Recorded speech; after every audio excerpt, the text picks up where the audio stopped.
দেখো, আজকে আমরা একটা নতুন টপিক আলোচনা করব, সেটা হচ্ছে দ্বিমেরু ভ্রামক বা বলা হয় ইংরেজিতে ডাইপোল মোমেন্ট। তো ডাইপোল মোমেন্ট এটা কীভাবে আসে তার জন্য বুঝতে হবে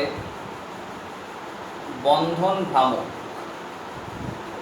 তা বন্ধন আমাদের দু রকমের হয়, একটা হচ্ছে অধ্রুবীয় বন্ধন, আর একটা হচ্ছে ধ্রুবীয় বন্ধন।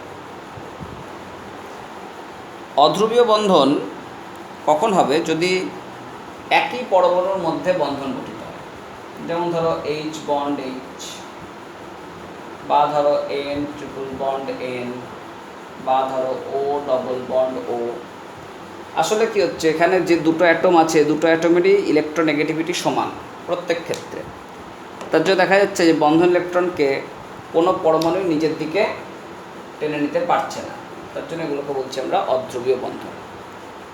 আর ধ্রুবীয় বন্ধন কখন হবে? যদি দুটো ভিন্ন পরমাণুর মধ্যে বন্ধন ঘটে। ধরো এরকম আমি লিখলাম N bond H, O bond H, CL bond H, বা এন বন্ড ও।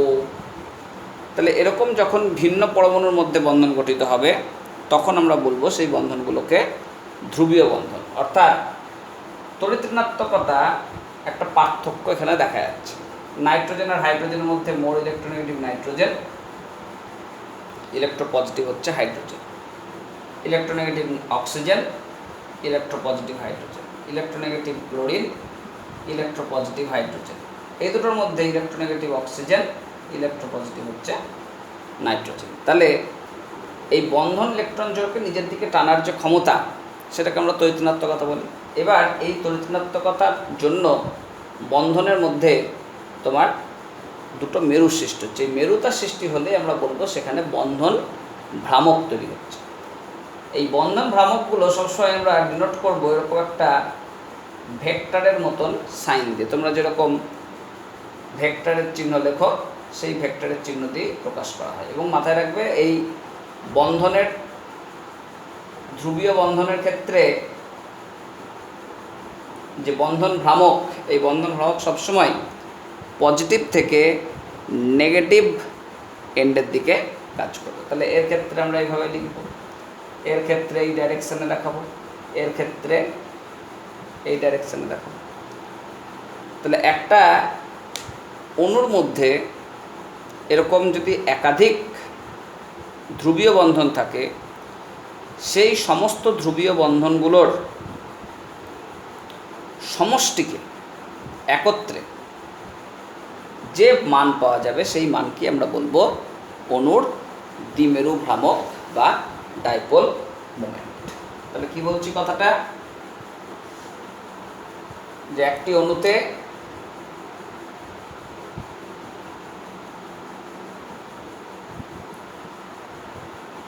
একাধিক ধ্রুবীয় বন্ধন থাকলে অণুটির বন্ধন ভ্রামক গুলির সমষ্টিকেই দ্বিমেরু ভ্রামক বলা হয়। দেখো, যদি কারো সমষ্টি 0 হয়ে যায় তাহলে সেই অণুকে আমরা বলবো কি আবার অধ্রুবীয়। যদি কারো সমষ্টি 0 না হয় তাহলে তাকে বলবো ধ্রুবীয় অণু। যেমন ধরো আমরা উদাহরণ নিচ্ছি কার্বন ডাই অক্সাইড অণুর গঠন। তাহলে কার্বন ডাই অক্সাইডের ক্ষেত্রে তোমরা গঠন সবাই জানো, C double bond double bond. তাহলে এখানে কার্বন এবং অক্সিজেনের মধ্যে মোর ইলেকট্রোনেগেটিভ হচ্ছে অক্সিজেন। তাহলে এই বন্ধনগুলোর বন্ধন ভ্রামক কার্বন থেকে অক্সিজেন দিয়ে কাজ করছে। এবং যেহেতু অণুটা সরলরৈখিক, তার জন্য দেখা যাবে এই বন্ধন ভ্রামকগুলো পরস্পরের সমান এবং বিপরীতমুখী, তাই পরস্পরকে ক্যান্সেল করে দিচ্ছে। তাহলে আমরা এর দ্বিমেরু ভ্রামক বলবো 0। এই দ্বিমেরু ভ্রামককে আমরা মিউ সাইন দিয়ে প্রকাশ করছি। তাহলে ডাইপোল মোমেন্ট মলিকিউলটার 0, তাহলে আমরা বলবো কি এটা একটা অধ্রুবীয় অণু। একই রকম ভাবে আমরা যদি আরেকটা মলিকিউলের কথা বলি BF3, তোমরা দেখেছো যে BF3 অণুটা হচ্ছে একটা সরল রৈখিক সমতলীয় ত্রিভুজাকৃতি। তাহলে এখন এই বন্ধনের বন্ধন ভ্রামক কাজ করবে ফ্লুরিনের দিকে, এই বন্ধনের বন্ধন ভ্রামক কাজ করবে ফ্লুরিনের দিকে। তাহলে এই দুটোর যদি লব্ধি বের করা হয় তাহলে দেখা যাবে সেই লব্ধিটা কাজ করবে এই ধারে, আর এধারে যে বিএফ বন্ধন আছে তার বন্ধন ভ্রামক কাজ করছে এই ধারে। তাহলে এখানে দেখো এই লব্ধি আর এই বন্ধন ভ্রামক এক্ষেত্রে পরস্পর সমান হয়ে যাবে। তাহলে পরস্পর সমান হয়ে গেলে এক্ষেত্রেও অণুটা হয়ে গেল অধ্রুবীয় অণু বা ডাইপোল মোমেন্ট বলছি 0। তো সবসময় মাথায় রাখবে যদি এই লব্ধি বল যেটা আসছে সেইটা অনুরূপ বন্ধন যদি থাকে এধারে, সেম বন্ড, একই মলিকিউল যদি সমস্ত একই বন্ধন দ্বারা গঠিত হয় কোনো অণুর মধ্যে থাকে, তখন দেখা যায় এই লব্ধি বল অপর একটা বন্ধনের যে বন্ধন ভ্রামক তার সঙ্গে সমান হয়, কিন্তু আলাদা থাকলে সমান হয় না। যেমন দেখো আর আমরা উদাহরণ নিই, আস্তে আস্তে বুঝতে পারবে। ধরো তুমি একটা গঠন নিলে CH4, তাহলে CH4 এটাকে আমরা এরকমভাবে ভাবতে পারি, এইভাবে লিখলাম। এইভাবে লেখার অর্থ কি, তোমার এই রকমভাবে আছে। তুমি যদি এইভাবে প্লেন কল্পনা করো তাহলে একটা বন্ড দেখো তোমার প্লেনে পড়ছে, একটা ওপরে পড়ছে, একটা নিচে পড়ছে। এখন ওপরে নিচে বোঝানোর জন্য আমরা এরকমভাবে লিখেছি, মানে এটা ওপরের দিকে আছে প্লেনের ওপরে, ওটা প্লেনের নিচে, আর এইটা নর্মাল দাগ দেওয়া হয়েছে মানে প্লেনে আছে। তাহলে এখানে আমি CH লিখলাম, এখানে CH দিলাম, এখানে CH দিলাম, এখানে CH দিলাম। তাহলে কার্বন আর হাইড্রোজেনের মধ্যে মোর ইলেকট্রোনেগেটিভ হচ্ছে কার্বন। তাহলে এই যে তিনটে বন্ধন এইভাবে রেখা আছে, তাহলে এর বন্ধন ভ্রামক কাজ করছে এধারে, এর বন্ধন ভ্রামক কাজ করছে এধারে, এর বন্ধন ভ্রামক কাজ করছে এধারে। তাহলে তিনটের বন্ধন ভ্রামক এর লব্ধি সেটা কাজ করবে ওপরের দিকে, আর এই CH বন্ধন তারও বন্ধন ভ্রামক কাজ করছে কোন দিকে, নিচের দিকে। এবং দেখো এই লব্ধি আর এই মানটা পরস্পর সমান হচ্ছে। আমি আগেও বলেছি যদি একই বন্ধন কাজ করে তখনই দেখা যায় যে লব্ধি বল আর আরেকটা বন্ধন ভ্রামক পরস্পর সমান হবে। যদি আলাদা আলাদা বন্ধন হয় তাহলে কিন্তু সমান হয় না। তাহলে এক্ষেত্রে আমরা দেখব এই বলটা পরস্পর ক্যান্সেল হয়ে যাচ্ছে, তাহলে এটাও মিউ ইজ ইকুয়াল টু 0। তাহলে এটাকে আমরা বলবো অধ্রুবীয় অণু।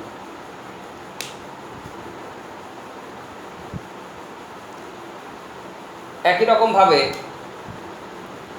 তুমি যদি CCl4 অণু নাও, CCl4 অণু হলে এরকমভাবে টেট্রাহাইড্রাল অবস্থান একইভাবে দেখানো যেতে পারত, না দেখালেও পারি, কোনো অসুবিধা নাই, এভাবে দেখালাম। তাহলে এখন কার্বন আর ক্লোরিনের মধ্যে মোর ইলেকট্রোনেগেটিভ ক্লোরিন, তাহলে এই তিনটের বন্ধন ভ্রামক কাজ করবে নিচের দিকে, আর এই বন্ধনের বন্ধন ভ্রামক কাজ করবে ওপরের দিকে। তাহলে এই বন্ধন ভ্রামকগুলো পরস্পর বিপরীতমুখী হয়ে যাচ্ছে এবং সমান হয়ে যাচ্ছে, তার জন্য এই অণুটাকেও বলবো অধ্রুবীয় অণু। আবার দেখো তুমি যদি বেনজিন অণু নাও, তাহলে বেনজিনের ক্ষেত্রে তোমরা জানো যে প্রতিটা এন্ড এরকম কার্বন থাকে আর প্রত্যেকটাতে একটা একটা করে হাইড্রোজেন পরমাণু যুক্ত থাকে।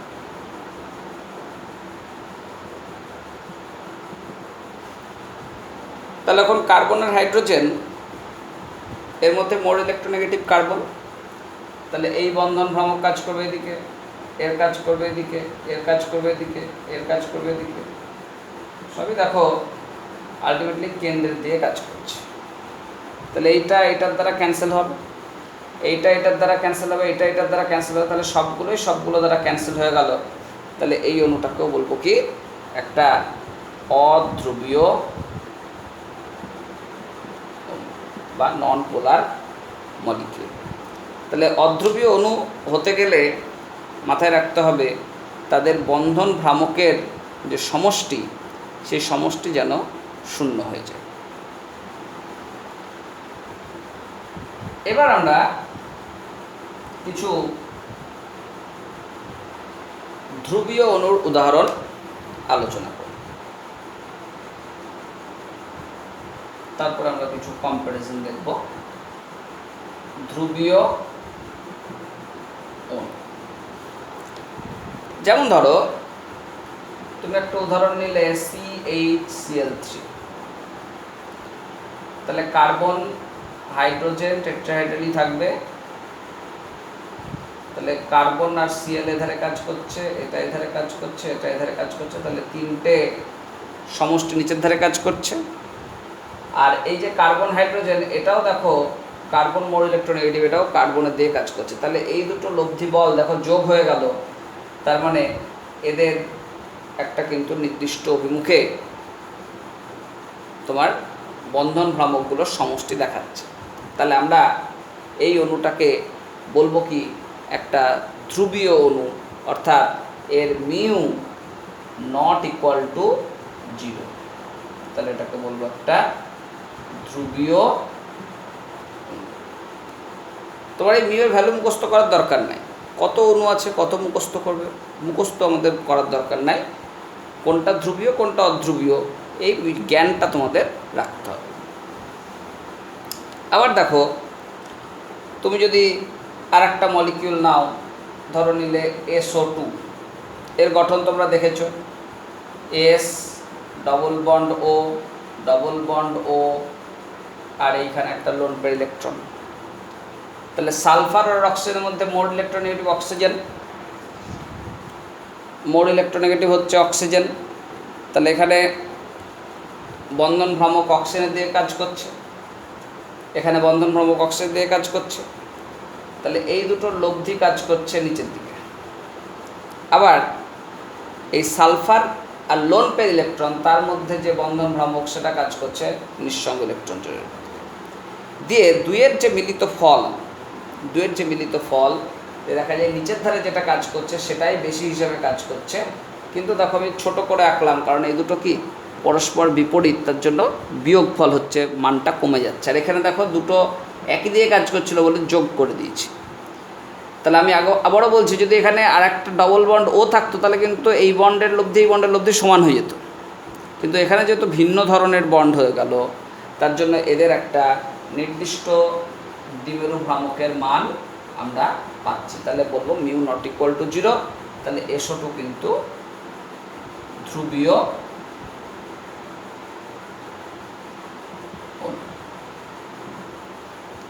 বোঝা গেল? আবার দেখো আর একটা অণু বলি, যেমন ধরো NH3, তাহলে নাইট্রোজেন,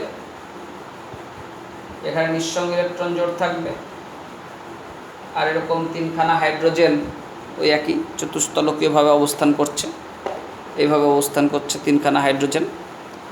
তাহলে নাইট্রোজেন আর হাইড্রোজেনের মধ্যে মোর ইলেকট্রোনেগেটিভ নাইট্রোজেন, তাহলে এই তিনটের বন্ধন ভ্রামক এরকম ওপরের দিকে কাজ করবে। আর নাইট্রোজেন নিঃসঙ্গ ইলেকট্রন জোড়, তাদের যে বন্ধন ভ্রামক সেটা নিঃসঙ্গ ইলেকট্রন জোড় দিয়ে কাজ করবে। দিয়ে আলটিমেটলি দেখা যাবে এই দুটোর লব্ধি অনেক বেড়ে গেল, অর্থাৎ আমরা বলবো কি এক্ষেত্রেও মিউ নট ইকুয়াল টু 0। তাহলে এটাও একটা ধ্রুবীয় অণু। তাহলে এরকমভাবে আমরা বিভিন্ন অণুর ক্ষেত্রে কোনটা ধ্রুবীয় কোনটা অধ্রুবীয় বুঝতে পারছি কিভাবে? বন্ধন ভ্রামকগুলো যোগ করছি, করে করে তাদের মধ্যে কম্পেয়ার করছি। এবার পরীক্ষায় তোমাকে কীরকম প্রশ্ন ফেস করতে হতে পারে? ব্রড টাইপ কোশ্চেনও আসতে পারে, শর্ট টাইপ কোশ্চেন আসতে পারে। শর্ট টাইপের মধ্যে ধরো তোমাকে কয়েকটা অণু দিয়ে দিল, দিয়ে বললো এদের মধ্যে কোনটা ধ্রুবীয় অণু, বা বললো কোনটা অধ্রুবীয় অণু, এরকম কম্পেয়ার করতে দেবে। বা তোমাকে ব্রড লেখা টাইপের কোশ্চেনে, ডেসক্রিপটিভ টাইপের কোশ্চেনে দুটো অণুর মধ্যে কম্পেয়ার করতে দিল যে কোনটা দ্বিমেরুভ্রামকের মান বেশি কোনটা কম। তোমাকে ধরো এরকম একটা প্রশ্ন দিয়ে দেওয়া হলো যে CO2 ও SO2 কোনটি ধ্রুবীয় ও কেন? তাহলে তোমরা একটু আগেই দেখলে CO2 হচ্ছে সরলরৈখিক গঠন, তাহলে দুখানা বন্ধনের বন্ধন ভ্রামক পরস্পর বিপরীত হয়ে যাচ্ছে, তাহলে এখানে মিউ ইকুয়াল টু 0 হয়ে গেল। কিন্তু SO2-র ক্ষেত্রে দুখানা এসো বন্ধনের যে বন্ধন ভ্রামক আর এই নিঃসঙ্গ ইলেকট্রন আর সালফারের মধ্যে যে বন্ধন ভ্রামক, তার কিন্তু একটা লব্ধির মান আমরা পাচ্ছি। তার জন্য এই মলিকিউলটা আমরা বলছি নট ইকুয়াল টু 0, অর্থাৎ মিউ নট ইকুয়াল টু 0 মানে এটা একটা ধ্রুবীয় মলিকিউল, সেটা বলা হচ্ছে। তাহলে আমরা কি বলবো? যে CO2 অণুতে দুটি CO বন্ধনের বন্ধন ভ্রামক পরস্পরের বিপরীত দিকে কাজ করে ও তাদের মান সমান। তাই অণুটি অধ্রুবীয়। আর SO2-র ক্ষেত্রে আমরা কি লিখতে পারি? যে SO2 অণুতে দুটো এসো বন্ধনের বন্ধন ভ্রামকের লব্ধি আর S নিঃসঙ্গ ইলেকট্রনের মধ্যে যে বন্ধন ভ্রামক, সে দুটো বিপরীতমুখী হলেও মানে সমান নয়, তার জন্য অণুটি ধ্রুবীয়। তাহলে SO2 অণুতে দুটি S বন্ড ও এর বন্ধন ভ্রামকের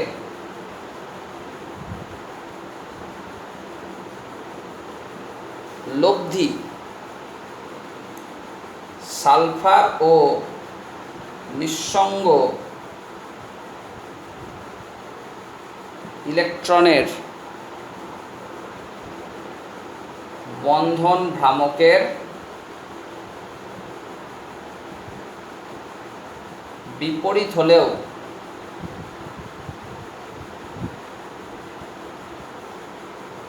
পরস্পর সমান নয়।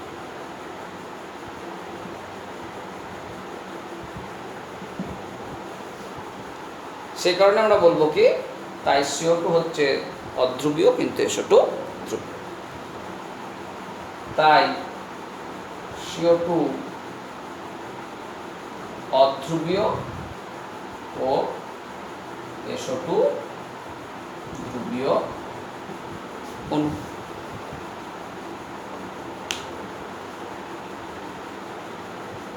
এগুলো আস্তে আস্তে তোমরা লিখে নেবে, ভিডিও পজ করে করে লিখে নেবে।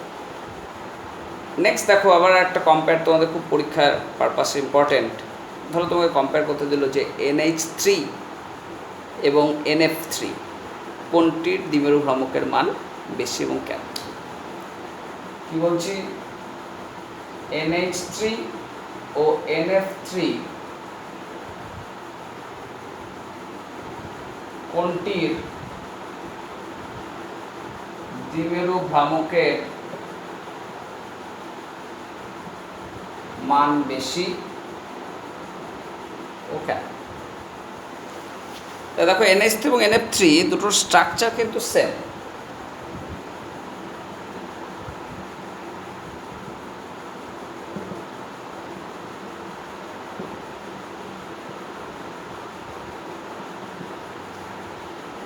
এবার দেখো এর ক্ষেত্রে বন্ধন ভ্রামকগুলো কাজ করছে নাইট্রোজেনের দিকে, এনএইচ বন্ধনগুলো। তাহলে তিনটের লব্ধি কাজ করছে নাইট্রোজেনের দিকে এবং নাইট্রোজেন নিঃসঙ্গ ইলেকট্রন জোড়ের মধ্যে বন্ধন ভ্রামক কাজ করছে, এটাও নিঃসঙ্গ ইলেকট্রন জোড়ের দিকে। তাহলে দুটো অভিমুখ একই হয়ে গেল, তাহলে যোগফলটা কী হবে? অনেকটা বেড়ে গেল। কিন্তু নাইট্রোজেন ফ্লুরিনের মধ্যে বন্ধন ভ্রামকগুলো কাজ করে ফ্লুরিনের দিকে, কারণ মোর ইলেকট্রোনেগেটিভ ফ্লুরিন।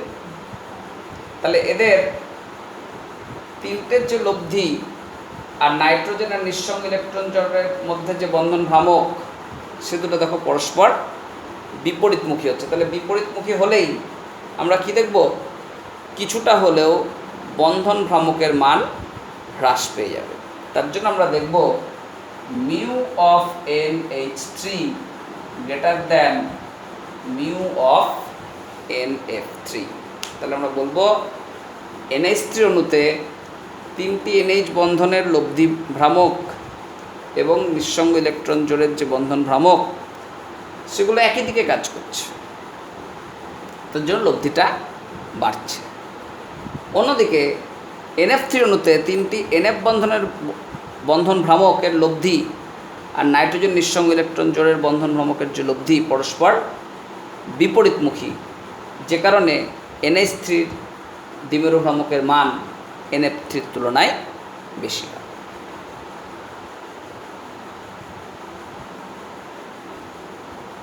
আবার দেখো আমরা সিস ট্রান্স দুটো সিস্টেম আছে, সেই সিস্টেমের মধ্যেও দ্বিমেরু ভ্রামকের তুলনা করা যেতে পারে। তোমাকে বলা হলো সিস ও ট্রান্স যৌগের মধ্যে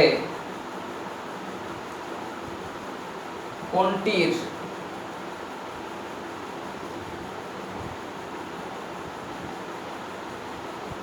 দ্বিমেরু ভ্রামকের মান বেশি। দেখো আমরা একটা উদাহরণের মাধ্যমে বুঝবো।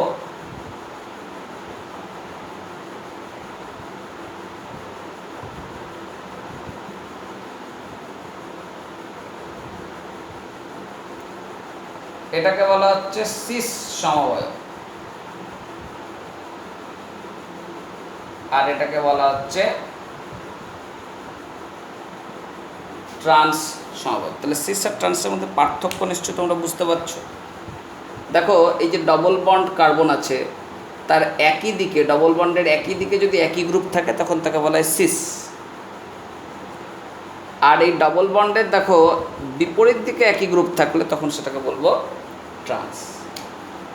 তাহলে কার্বন আর ক্লোরিনের মধ্যে বন্ধন ভ্রামকগুলো দেখো ক্লোরিন দিয়ে কাজ করছে, অর্থাৎ একটা নির্দিষ্ট ডাইরেকশনে কাজ করছে, উপরের দিকে কাজ করছে, ক্লোরিনের দিকে কাজ করছে। আর এক্ষেত্রে লক্ষ্য করো কার্বন আর ক্লোরিনের মধ্যে ক্লোরিনের দিকে, কার্বন আর ক্লোরিনের মধ্যে ক্লোরিনের দিকে, তাহলে এই দুটো কি হচ্ছে? পরস্পর বিপরীতমুখী হয়ে যাচ্ছে। তাহলে পরস্পর বিপরীতমুখী হয়ে গেলেই কী হবে? জিরো চলে আসবে। এবং এক্ষেত্রেও দেখো কার্বন হাইড্রোজেন এটা কাজ করছে কার্বনের দিকে, এটাও কাজ করছে কার্বনের দিকে, তাহলে পরস্পর বিপরীতমুখী এবং সমান। তাহলে আমরা দেখব কি এই মিউ এর ক্ষেত্রে জিরো, কিন্তু এক্ষেত্রে এটা একটা নির্দিষ্ট ডাইরেকশনে কাজ করছে, mu not equal to zero. তাহলে মাথায় রাখবে সবসময় mu cis greater than mu trans. তাহলে সিস এবং ট্রান্স সমবায়ের মধ্যে মাথায় রাখবে সিস সমবায়ের দ্বিমেরু ভ্রামকের মান সর্বদা ট্রান্স সমবায় অপেক্ষা বেশি হয়।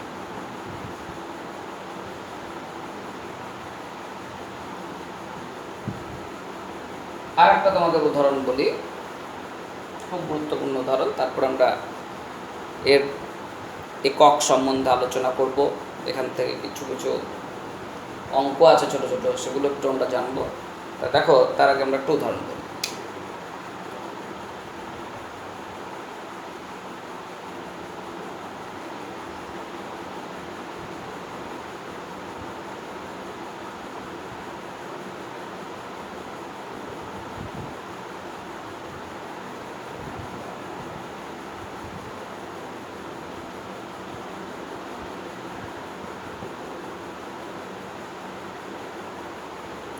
এই আমরা তিনটে উদাহরণ নিলাম। তো এই যে উদাহরণটা দেখছো, যে বেঞ্জিন যে রিং তার পাশাপাশি দুটো অবস্থানে থাকলে তাদেরকে বলা হয় অর্থ সমবায়।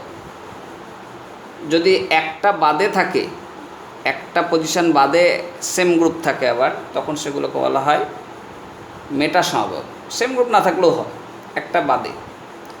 আর যখন দুটো বাদে থাকবে, অর্থাৎ বিপরীত হয়ে যাবে, তখন সেটাকে বলা হয় প্যারা সমবায়। তাহলে এটা হচ্ছে অর্থ ডাইক্লোরোবেনজিন, এটা হচ্ছে মেটা ডাইক্লোরোবেনজিন, এটা হচ্ছে প্যারা ডাইক্লোরোবেনজিন। তো অর্থ সমবায়ের ক্ষেত্রে মাথায় রাখবে, এই যে দুটো গ্রুপ, এর অন্তর্ভুক্ত কোণের মান হচ্ছে 60 ডিগ্রি। মেটা সমবায়ের ক্ষেত্রে এর অন্তর্ভুক্ত কোণের মান হচ্ছে 120 ডিগ্রি। আর প্যারা সমবায়ের ক্ষেত্রে অন্তর্ভুক্ত কোণের মান হচ্ছে 180 ডিগ্রি। এখন এই অণুগুলোর মধ্যে ক্রিয়াশীল দ্বিমেরু ভ্রামকের মান কত হবে সেটা প্রকাশ করার জন্য আমাদের একটা ভেক্টরের ফর্মুলা আছে, তোমরা সবাই করেছো ফিজিক্সে, সেই দুটা দিয়ে করতে হবে। দেখো সে ফর্মটা এরকম দিচ্ছি, মিউ সমান √, μ1 square plus μ2 square plus 2 μ1 μ2 cos θ। তোমরা দেখবে ভেক্টরের যোগের ক্ষেত্রে এরকম একটা ফর্মুলা করো, a square plus b square plus 2ab into cos θ, same জিনিস। এখানে μ1 μ2 বলতে বোঝাচ্ছে এক একটা বন্ধন ভ্রামকের ভ্যালু। তাহলে যেহেতু সবগুলোর ক্ষেত্রে সিসিএল বন্ধন আছে, তাহলে μ1 এবং μ2-র মান পরস্পর সমান। তাহলে আমরা মিউ অর্থর ক্ষেত্রে এবার লিখতে পারছি μ1 square plus μ1 square plus 2 μ1 into μ1 into cos 60 degree. তাহলে দেখো আমরা পাচ্ছি কি 2 μ1 square plus 2 μ1 square into half. তাহলে 2 2 কেটে গেল, তাহলে √3 μ1 স্কোয়ার, বা লিখতে পারি μ1 √3।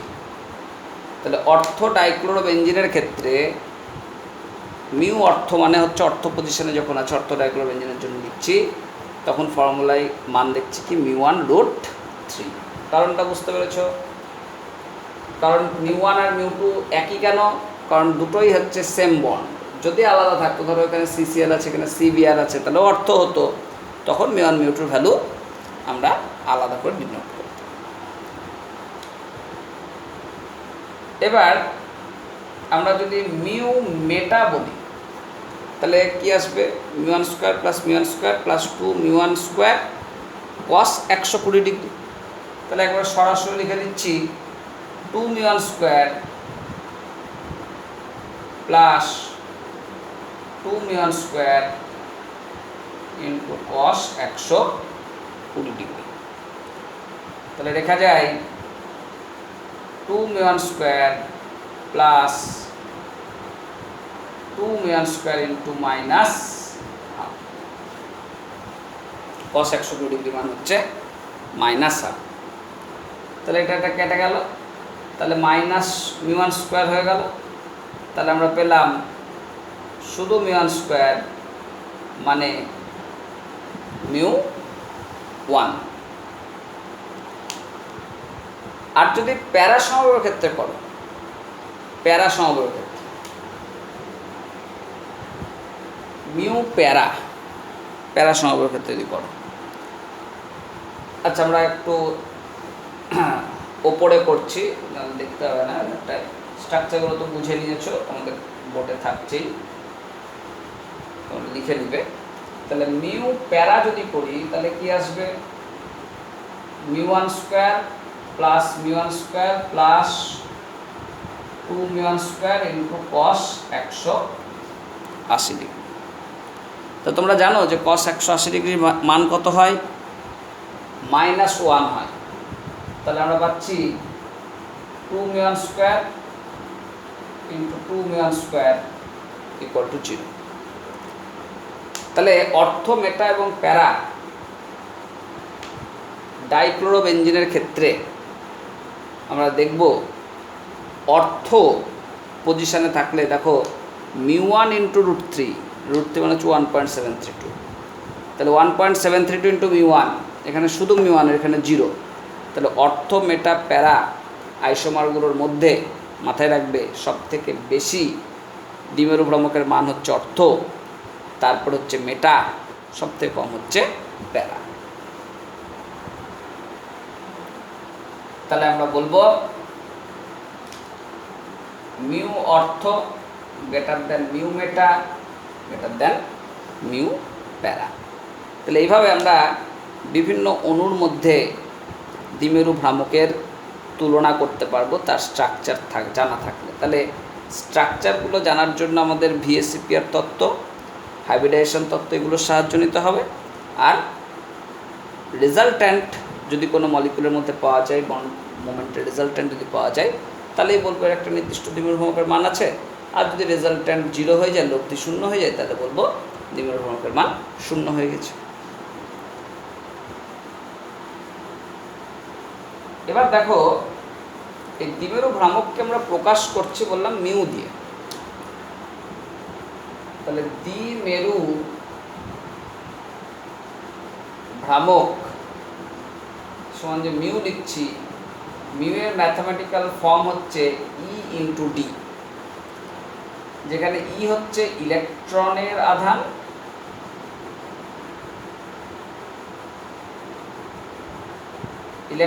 আধান, আর ডি হচ্ছে বন্ধন দৈর্ঘ্য। মিউ ইজ ইকুয়াল টু, তাহলে আমরা পাচ্ছি ই ইন্টু ডি। তা দেখো এই ইলেকট্রনের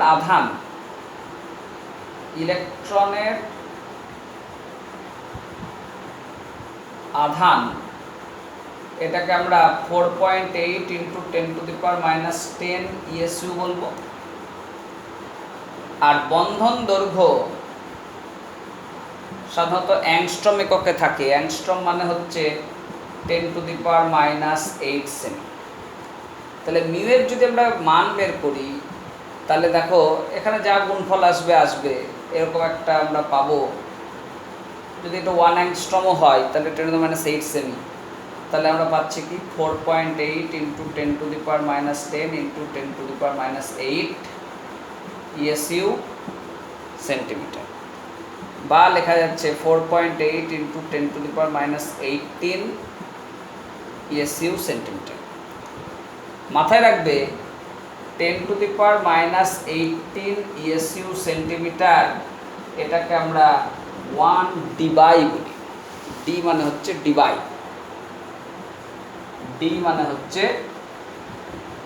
ডিবাই, তাহলে এটা হচ্ছে দ্বিমেরু ভ্রামকের একটা সিজিএস ইউনিট। তাহলে মিউ সমান আমরা বলবো এখানটায় 4.8 ডিবাই। তাহলে মিউকে আমরা প্রকাশ করছি ইলেকট্রনের আধান এবং বন্ধন দৈর্ঘ্যের সাহায্যে। খুব ভালো করে মনে রাখবে। এবার দেখার একটা কথা বলবো, সেটা হচ্ছে এই দ্বিমেরু ভ্রামকের মান এর সাহায্যে আমরা একটা বন্ধনের কতটা আয়নীয় চরিত্র আছে এবং কতটা শতকরা চরিত্র আছে, এই সময় চরিত্র আছে, সেটা ক্যালকুলেট করতে হবে।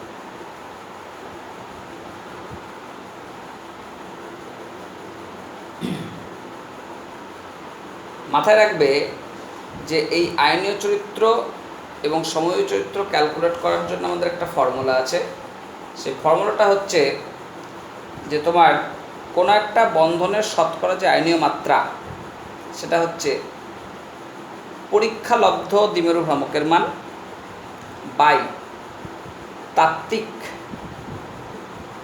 দ্বিমেরু ভ্রামকের মান ইন্টু 100%। কি বলছি, কোনো বন্ধনের শতকরা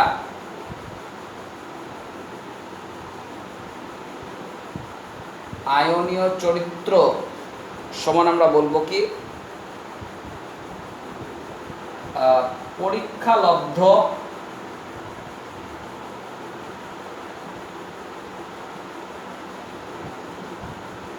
দ্বিমেরু ভ্রামক বাই তাত্ত্বিক দ্বিমেরু ভ্রামক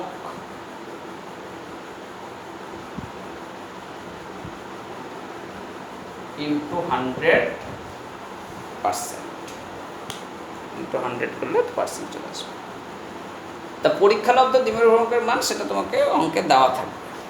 আর তাত্ত্বিক দ্বিমেরু ভ্রামকের মান মানেই হচ্ছে mu is equal to E into D. এখন ডিটা তোমাকে অঙ্কে বলে দেবে। ই এর মান তোমরা জানো, ইলেকট্রনের আধান বসালেই আমরা দ্বিমেরু ভ্রামকের তাত্ত্বিক মান হিসাব করতে পারবো। আর দ্বিমেরু ভ্রামকের তাত্ত্বিক মান হিসাব করতে পারলে এই ফর্মুলা থেকে আমরা শতকরা বন্ধনে কতটা আয়নীয় চরিত্র আছে সেটা গণনা করতে পারবো। দেখো আমরা একটা উদাহরণ নিয়ে আলোচনা করি। ধরো বললাম যে HF অণুর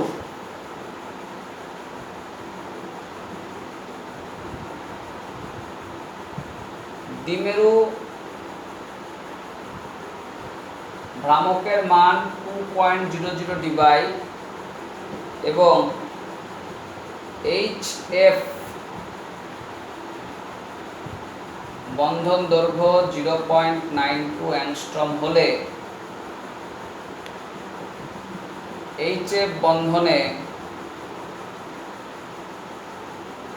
শতকরা আয়নীয় চরিত্র কত? তাহলে দেখো এই যে দ্বিমেরু ভ্রামকের মান দিয়ে দিয়েছে 2 ডিবাই, তার মানে এটা হচ্ছে মিউ অবজার্ভ বা পরীক্ষালব্ধ মান, সেটা বলা আছে 2.00 ডিবাই। আর মিউ থিওরিটিক্যাল মানে তাত্ত্বিক মান, সেটা আমরা কীভাবে করবো, ই ইন্টু ডি। তাহলে 4.8 into 10⁻⁻10 into 0.92 into 10⁻⁸ ESU centimetre. তাহলে 4.8 ইন্টু 0.92 তাহলে আসলো 4.416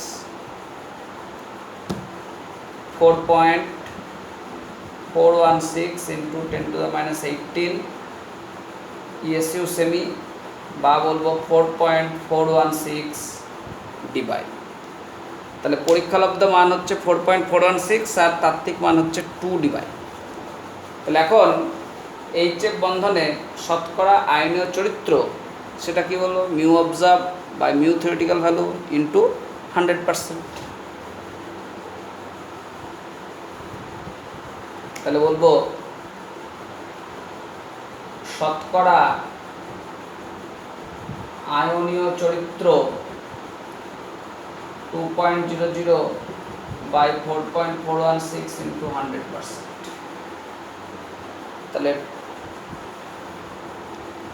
2/4.416 ইন্টু 100% মানে 45.289 এরকম একটা ভ্যালু আসবে, 45.289। তাহলে আয়নীয় চরিত্র শতকরা দিয়েছি, তাহলে পার্সেন্টেজ দেওয়ার দরকার নাই, শতকরা না থাকলে পার্সেন্টেজ কথাটা ব্যবহার করব। তো যাই হোক, এই হচ্ছে আমাদের দ্বিমেরু ভ্রামকের ধারণা। এই জায়গাটা একটু পড়ে নেবে, একটা গুরুত্বপূর্ণ টপিক। পরীক্ষায় তোমাদের অঙ্ক থাকতে পারে, শর্ট কোশ্চেন থাকতে পারে, বা 2 নম্বরের প্রশ্ন হিসেবেও থাকতে পারে, যে কোনোটাই থাকতে পারে। এটা একটু পড়বে। নেক্সট আমাদের আর 2টো টপিক আছে, হাইড্রোজেন বন্ড আর এমওটি মলিকুলার অরবিটাল থিওরি, তাহলে এই চ্যাপ্টার শেষ হয়ে যাবে।